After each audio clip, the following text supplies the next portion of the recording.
Welcome back to the bet. We are on week 28, and I want to start with something that I've been sitting with for a little while now, not just this week, but for the last couple of months. And I think if you've been following along, you already know what I'm about to say, because I have been circling this topic in almost every check-in since the fall. Instagram.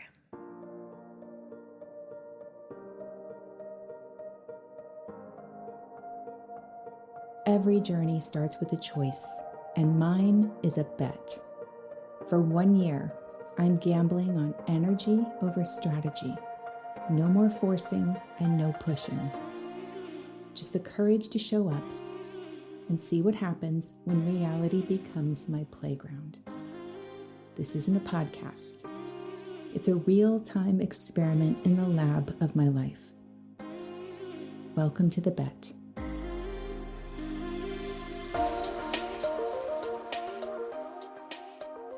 I think I can genuinely say that I have felt very allergic to Instagram lately.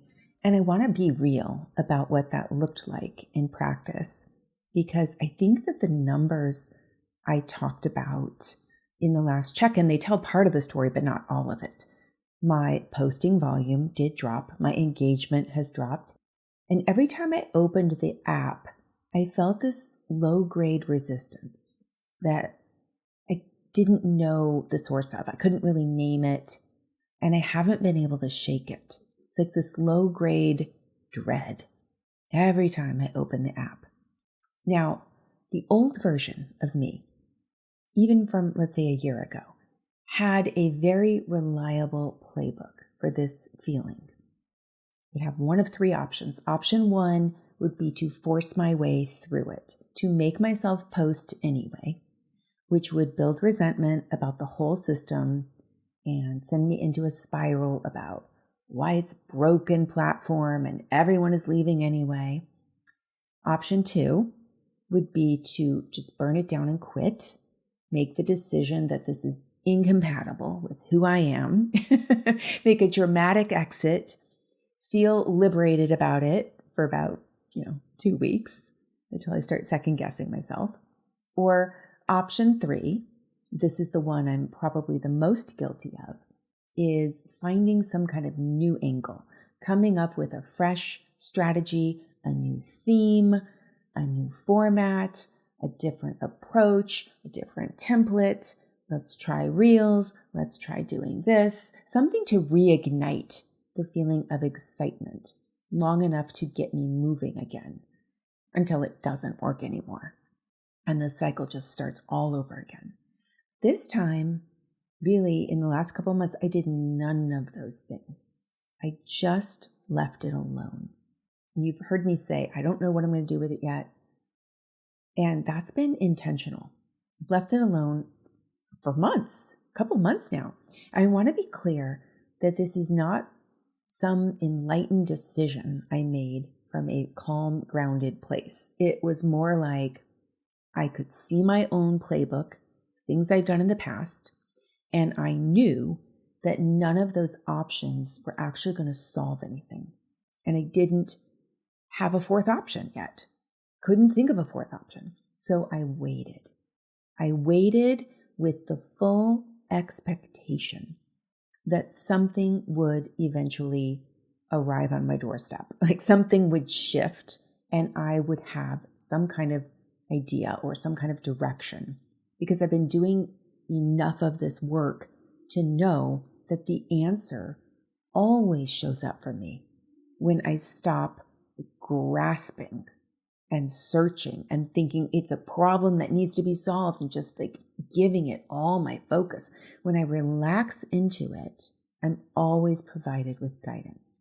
And this week, after my morning practice, literally when I finished my morning practice, I got this reframe, the one I had been waiting for. It just showed up.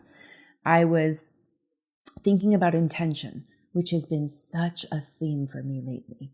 You can see it in the last couple of Substack articles I've written. I've had a real pivot around what I'm actually trying to do with every piece of content I put out. And I think that focus started pulling on a thread, like beneath the layer of my conscious awareness, started pulling on some kind of thread about why Instagram has been feeling so pointless to me. And what I found underneath it all this week really surprised me, because my intention had been and has been really to help people, to really impact as many people as I could. That was my intention for showing up on social media, to shift people's thinking so that they could access more of their own power. And that is a beautiful intention.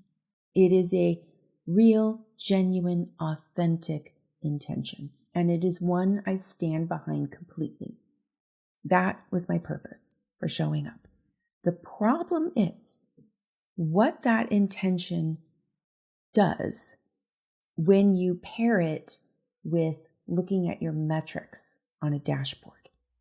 Because when your whole reason for showing up is to help other people, and the data in the dashboard right in front of you says that barely anyone is seeing what you're doing, then your brain draws a very clear and definite conclusion, which is this isn't working. What you're doing isn't reaching people. And if you don't reach the people, you're not going to impact them. There's no way to help them or impact them if they're not seeing it. And a brain that decides something isn't working, it's not like the brain can just shrug and keep going and be like, oh, that's cool. Let's just keep going anyway. No, a brain that decides and notices something isn't working begins a biological mechanism. There is an actual biological mechanism that kicks in this instance. Your brain is always managing your resources, your energy, your time, your attention. Those are finite resources. And when the evidence says that your effort isn't producing progress toward your goal, your brain begins to manufacture resistance, chemicals that make the task feel even harder or even heavier, even less worth it. So your brain is doing exactly what it is supposed to do. It is protecting you from pouring your limited human resources into something that isn't moving you forward. So the resistance I was feeling just kept getting stronger. And it starts to mess with your mind. Literally, it messes with your intention. And it doesn't mean all the things we usually make it mean, right? That we just have to try harder, or maybe we're not even doing the thing we're supposed to be doing in our life. Maybe we're on the wrong path. All of that is this biological mechanism that I'm talking about, okay? Which is completely predictable neuroscience, especially given the frame that I was operating in. The frame was the problem. Okay, so I had been measuring my investment in showing up by how many people were seeing and noticing the work I was producing. And when I caught that frame, and not just intellectually, because I've been aware of that from the start, but really understood how it was playing into this biological formula, I realized I have been completely ignoring the other side of things. What showing up was building inside of me, not what it is building for other people, but what it is doing for me.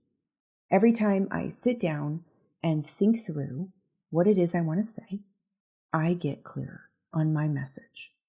I get the opportunity to refine what it is I do believe every single time. My ability to take a concept that's living somewhere inside of me and translate that into a language that another person can actually interpret and use, that is a skill I am building, rep by rep, post by post, regardless of whether the post gets 200 views or 2,000 views or 20,000 views. As usual, the gym comparison, I love a gym comparison, helps me really see how this is true, because nobody questions whether your workout counted depending on how many people saw you do the rep. Right? You did the rep and your muscle doesn't care about the audience. It doesn't count differently if 10 people stood around you while you did the bench press or no one was there. The muscle grows no matter what. And what I think people miss about building skills is they tend to think of them as these individually packaged, compact, neat, little siloed things. Like Instagram skills live in the Instagram silo. Coaching skills live in the coaching silo. Your driving skills live in the driving silo. Right? All of these things that we do, teaching skills live in a teaching silo. That's not how the brain works.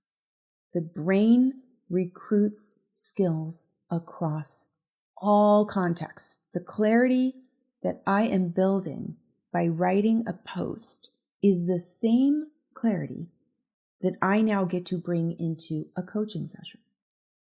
The consistency that I'm building by showing up when I don't feel like it, when it feels icky, when I have the resistance, is the same consistency muscle I get to use when I've got to go to a conference I don't really want to go to, right? Or I've got to work on a presentation I don't really want to do.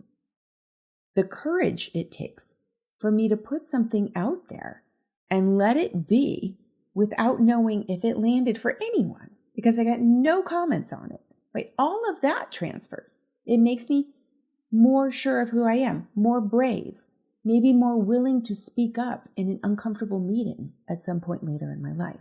All of this transfers, and it transfers into skills and situations and circumstances in our future that we can't even imagine yet. We're going to be so glad that we have those skills. All from just posting on Instagram. Whether or not I help anyone else, I get to keep all those skills for me. And the algorithm cannot reach inside of me and take any of it back. The algorithm doesn't own any of that. What I built is mine. I get to keep it, every single rep. And when I posted that this week, I only put out one post, which by my old standards would have felt like a failure of a week. But I wrote exactly that. The point of doing this all is, yes, we want to help other people. But if you only focus on that and it doesn't look like it's helping someone, how motivated do you think you're going to be to keep doing it? What if the point of it is that you get to keep all the gains from every rep of doing it? Whether anyone sees what you share or not, you're building something in yourself that no one else can build for you. This is not a skill you can hire out. You can hire people to do your Instagram, as I have been considering, but I am trading that for a skill that I could be building in my own self. Now, here's where it gets even more interesting to me, because this reframe also cracked something open about this whole concept of impact. I had been thinking about impact as something I could measure, again, by views, reach, comments, engagement, followers. Like impact has a dashboard that I should be watching. But that assumes a very narrow path. It assumes that I can actually see where my work is landing and who is being impacted. And I can't. I can't see that. Nobody can. If my goal is to have big impact and reach millions of people, it occurred to me there are multiple ways to impact millions of people. I do not have to directly transform millions of people. What if I coach 5 people next year? And one of those people goes on to hold a microphone in front of millions. What if the work we do together is what built the mental architecture that made that possible for her? I am getting chills when I say this. I will never show up in those numbers. There is no metric that can capture that. But that is massive impact. And that might actually be the kind of impact I'm here to have. I have no way of knowing how this impact is going to be delivered from where I'm standing right now. Because I don't really have a plan to change the world like some people out there might have. I do have a plan to help people change their thoughts. And what happens after that is genuinely not my business to design. The people who are meant to find this work are going to find it. Maybe it is directly through me. Maybe it is through someone I coached who couldn't stop talking about what shifted for them. I can't see the whole pegboard with all the threads tied to each other. I can't see all the connections together. So my work is to just step back and keep showing up and know that impact can happen many different ways. And I want to leave you with something, because I think this is the part that determines whether any of this work you're here doing in this world is actually going to matter to you or stick. You have to enjoy this. You have to enjoy this. Not in some forced positive thinking way of I am going to just do what it takes and then I'll enjoy it when I get there. I'm talking about you have to find the process of becoming this person genuinely worth your time. And you have to separate that from the outcome. Because if the only thing that's keeping you going is the hope of a result, you are always at the mercy of external metrics. Week after week. And maybe you can push through it for a number of weeks. But the biological resistance that it's going to build up when it looks like it's not working will eventually take you down. It's designed to do that. I've watched myself run through that cycle enough times to know that is always how it ends.